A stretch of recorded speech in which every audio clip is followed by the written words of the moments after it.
Hello and welcome to the Absolute Beginner Guitar Lesson Series. My name is Oliver and today's lesson is lesson number 5. Before we get into it, I guess I want everyone to make sure that they have their guitar out, tuned up to standard pitch and ready to go. If you don't know what that is, I talked a little bit about that in lesson number 4. So the first chord I want to start with is C major. So when we go to play any of these chords, the first thing we need to do is we need to find the root note. So I'm going to find the root note C at the first fret on the B string. And hopefully by now you know that's where you can find the note C. So I have my root note, which is at the first fret on the B string. So now I want to discuss what I'm going to be playing on the G string, which is the 3rd string, and what I'm going to be playing on the E string, the 1st string. So first we'll start with the G string. On the G string, what we're going to do is we're going to play the open G string. So we have the root note C at the 1st fret on the B string, and we also have the open G string. So now let's turn our attention to the E string. And what I want you to do for the E string is I want you to play the E string open. So what we have is, starting with the G string, the 3rd string of the guitar, we have the open G, we have the root note C at the 1st fret on the B string, and we have the open E string. And that is our C major chord. And that is an open string fingering. In other words, there's open strings in the chord.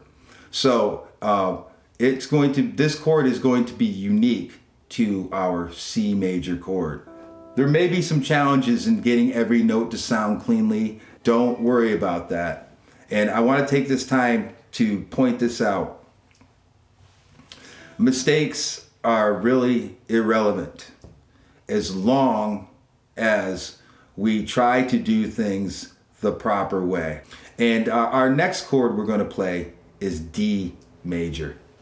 So we have to first find the root note D on the B string. And I can find the D note at the third fret of the B string. So, and I'm going to put my ring finger on the 3rd fret of the B string. And now I have the root note, which is D. So now let's look at what we're going to be playing on the G string. On the G string, I want you to use your index finger, and I want you to place that at the 2nd fret on the G string. So now we have the note at the 2nd fret on the G string, and we have the root note at the 3rd fret on the D string. And now on to the E string. What we're going to do is I want you to use your middle finger, and I want you to place that at the 2nd fret on the E string. So we have starting with the G string, we have our index finger on the 2nd fret of the G string. We have our ring finger on the 3rd fret of the D string, and we have our middle finger on the 2nd fret of the E string, and that is our D major chord. Even though the C chord and the D chord look different, the relationship between the notes stays the same. And another thing I want to point about this D chord is what's known as a closed fingering.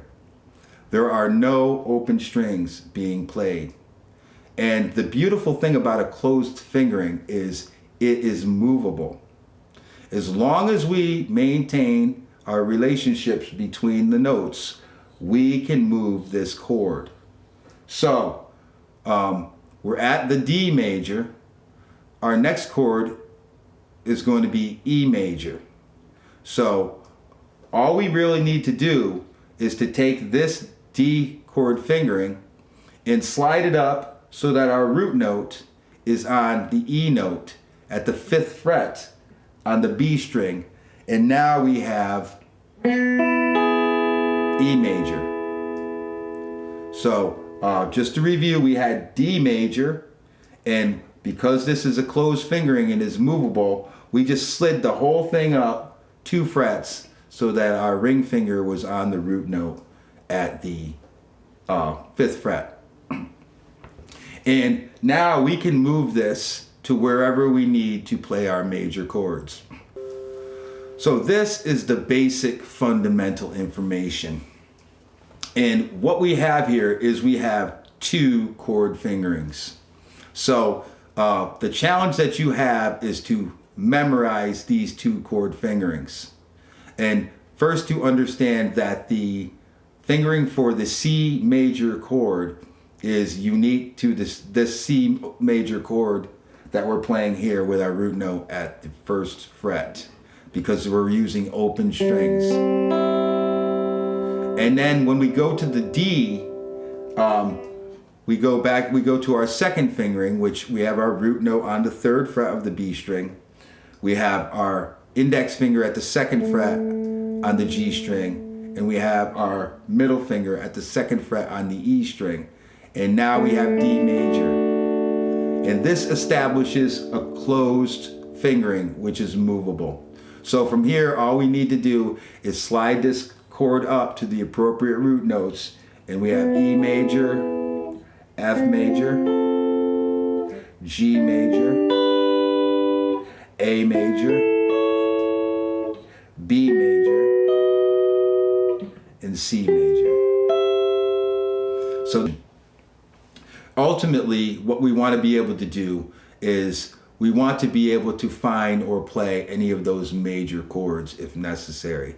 So if we need to play an A major using these fingerings, we can quickly locate the A root note and then apply that fingering, and now we have our A major chord. So in the next lesson, we're going to take and we're going to do the same thing that we did today for major chords. We're going to do it for minor chords, and I'm going to show you some minor chord fingerings. So put in your time, put in your work, and I hope to see you there. Peace.